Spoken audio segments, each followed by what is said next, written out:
बिस्मिल्लाहिर्रहमानिर्रहीम। लाखों करोड़ों दुरूदो सलाम मोहम्मद मुस्तफ़ा सल्लल्लाहु अलैहि वसल्लम और आले मोहम्मद पर। मैं हूँ उमर दराज गोंदल। हर गुजरते लम्हे के साथ मैच दिलचस्प हो रहा है।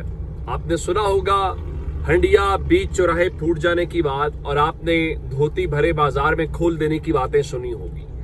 वो अमली तौर पे इस वक्त इस हुकूमत के साथ हो रहा है। हमें बताया गया था कि देखो पेज सेम है, एस्टैब्लिशमेंट और गवर्नमेंट एक पेज के ऊपर है। कहा जाता था कि माजी में तो पेज एक होता था, इस बार तो सिलेबस ही एक है, और बड़ी लंबी चौड़ी बातें हुई। लेकिन पाकिस्तान के अंदर साइकिल 3 साल का होता है, जरा इनका साइकिल 3.5 साल चल गया।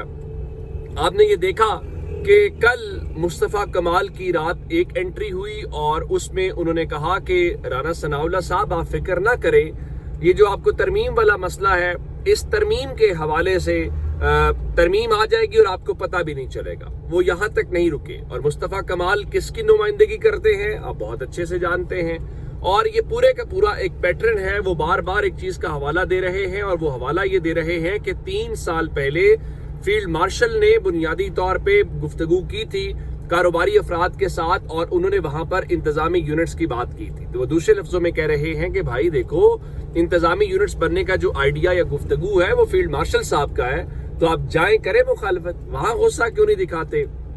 अगली बात बहुत दिलचस्प है। चूंकि राना सनाउल्लाह साहब ने कहा जी हमें मुख्तदरा ने ना हमसे कोई बात की है, ना काबीना में ये मामला डिस्कस हुआ है, तो उन्होंने रात दुनिया न्यूज के शो में अलग से बैठे मुस्तफ़ा कमाल साहब, और उन्होंने राना सनाउल्लाह के इस मौक़िफ़ को भी रद्द कर दिया है या मुस्तरद कर दिया है कि काबीना में सूबों पर बात नहीं हुई। तो क्या इसका मतलब लिया जाए कि मुस्लिम लीग नून पूरी बात बयान नहीं कर रही, वो काबीना के अंदर भी इस मुद्दे को लेकर आ चुके हैं। और रही बात काबीना की, जिस तरह उन्होंने पहले कहा कि आपको नहीं पता चला था ना, तो आखिरी लम्हे के अंदर आ गई थी तरमीम और आपने वोट भी किया था, और इस बार भी आ जाएगी। तो आज उन्होंने मजीद जरा इनकी धोती खोलते हुए कहा कि देखो फैसले पहले हुए होते हैं, काबीना से सिर्फ मंजूरी ली जाती है, कोई खास बहस नहीं होती। और फिर उन्होंने एक और सवाल पूछा कि आप ये बताइए, चले ये मान लेते हैं कि काबीना के अंदर 26वीं और 27वीं तरमीम आई, तो बताइए कि उन तरामीम के ऊपर कितनी कोई बहस हुई है। तो उन्होंने कहा कि हमारे पास चीजें तब आती हैं जब उन पर फैसला हो चुका होता है, हमने सिर्फ उन चीजों को इंडोर्स करना होता है, या दूसरे लफ्जों के अंदर हमने सिर्फ उसके ऊपर मुहर लगानी होती है। ये अगर तहरीक इंसाफ का कोई शख्स बात करता तो बड़ी डिफरेंट बात होती। ये मौजूदा गवर्नमेंट का सिटिंग मिनिस्टर बात कर रहा है। जब राना सनाउल्लाह साहब ने बात की थी, वो इस गवर्नमेंट के इंटीरियर मिनिस्टर थे, और उस दिन भी शोर पड़ गया था कि भाई कोई और बात करे तो डिफरेंट बात है, जब हुकूमत के अपने वजीर बात करेंगे तो फिर सवाल जरूर उठेगा। तो अब इस बारे में अगले जो मिनिस्टर हैं वो मुस्तफ़ा कमाल साहब जब बात कर रहे हैं तो ये भी सवाल होगा। अब इस बारे में मोहम्मद मालिक साहब ने ये कहा कि इंतजामी यूनिट्स तो बनेंगे। फिर मुनीफ फारूक साहब हमारे कोलीग हैं, लेकिन जाहिर है कि हमें उनके जरिए पता चलता है कि वहां पर क्या सोचा जा रहा है, या जो ताकतवर हलके हैं वहां पर क्या सोच रहे हैं, हमें उनके जरिए खबर पता चलती है। तो उन्होंने भी इस शो में बैठकर ये कहा है कि छोटे यूनिट्स बनाने का फैसला कर लिया गया है, और उन्होंने ये कहा ना कर लिया गया है। अभी परसों तरसों आप जानते हैं, जो मैंने आपसे खुद शेयर किया था कि शहजाद इकबाल साहब जो हैं, उन्होंने तो बाखबर हलकों के हवाले से कहा था कि ये जो फैसला है ये हो चुका है और ये होकर रहेगा। अगर आप मान जाएंगे तो बहुत अच्छी बात है, नहीं मानेंगे तो फिर आपको सियासी नुकसान उठाना पड़ेगा। अब बुनियादी इसमें सवाल क्या है कि पीपल्स पार्टी क्या करती है। अगर कोई कमी कोताही रह गई है तो वो आज शाम इस्लामाबाद के अंदर पूरी हो जाएगी। अब आप कहेंगे कि मैं आज शाम इस्लामाबाद की बात क्यों कर रहा हूं, उसकी वजह यह है कि आज 17 तारीख है और कौमी असम्बली का आज शाम 5 बजे इजलास बुलाया गया है। अब जब वुज़रा आएंगे, MNAs आएंगे, तो मीडिया नंबर 1 आज क्या सवाल पूछेगा? मीडिया नंबर 1 सूबों का सवाल पूछेगा।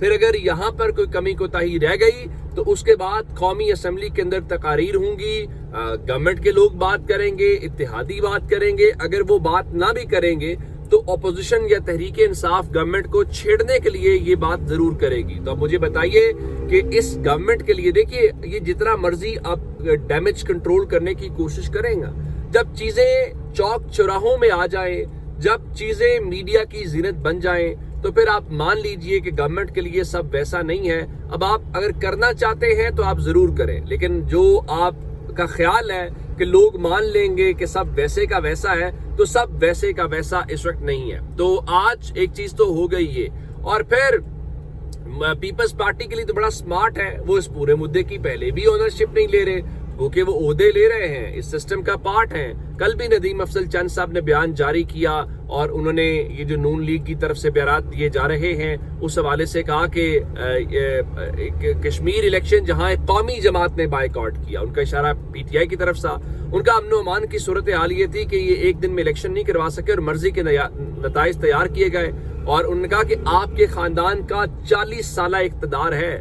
آصف زرداری کی جیل سے لے کر تحریک انصاف کے ورکرز کے ساتھ جو ہو رہا ہے یہ سب آپ کے کھاتے میں آ رہا ہے. وہ مسلم لیگ نون نواز شریف اور مریم نواز شریف صاحبہ سے بات کر رہے تھے کہ آپ دیکھیے ابھی تھوڑا سا وقت پلٹنے دیں، ابھی تھوڑی سی چیزیں تبدیل ہونے دیں. آج جو ندیم افضل چند صاحب ہیں اگر وہ پی ٹی آئی کے ورکرز کی بات کر رہے ہیں تو ہو سکتا ہے ایک وقت ایسا بھی آئے کہ پی ٹی آئی کے ورکرز کا جو مدعا ہے، جو بیانیہ ہے، وہ پیپلز پارٹی کی تقریروں کے اندر ہو. چونکہ اطلاعات ہیں کہ بلاول زرداری صاحب جو ہیں وہ محمود خان اچکزئی صاحب سے ملنا چاہتے ہیں. اگر وہ ملنا چاہتے ہیں تو وہ کیوں ملنا چاہتے ہیں آپ سب جانتے ہیں کہ ایک مشکل گھڑی آن پہنچی ہے، اور مشکل گھڑی جو ہے وہ اس میں جو سب سے زیادہ متاثرہ ہے وہ پیپلز پارٹی ہے.